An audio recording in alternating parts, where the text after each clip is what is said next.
Today, we're traveling to a small village in Malawi, Africa, to meet a kid whose idea changed everything.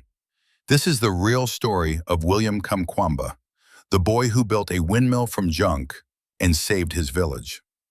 William grew up in a village that was peaceful and full of kind people, but life was really hard. There was almost no electricity. When the sun went down, the whole village became dark. Kids had trouble studying, families couldn't keep food cool, and worst of all, the village didn't have enough water. Without water, the crops stopped growing, and everyone worried about how they would eat. William wanted to help his family, but he was only 14. What could one kid possibly do? One day, William found an old book in the library. It had pictures of something amazing, a machine called a windmill.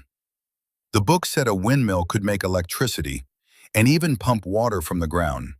William thought, if the wind can move the trees, maybe it can help my village too.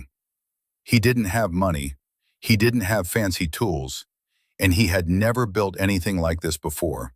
But he had something more powerful: curiosity, imagination, and courage. William began searching everywhere for parts. He found wooden scraps from old furniture, a broken bicycle, an old car battery, and bits of metal that people had thrown away. Piece by piece, bolt by bolt, William began building. Kids in the village watched him like he was creating a robot. Everyone else thought he was a little crazy. But William didn't stop.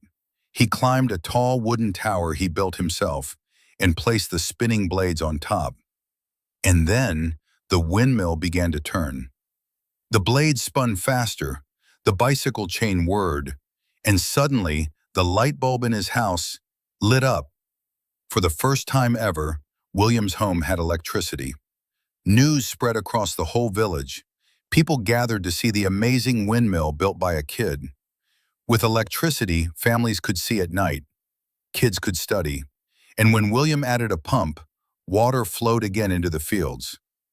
William's idea didn't just help his family, it helped the entire community, and his story inspired people around the whole world. All because one kid believed he could make a difference. If you could invent something to help the world, what would you build? Tell me in the comments, and maybe your idea will inspire someone too.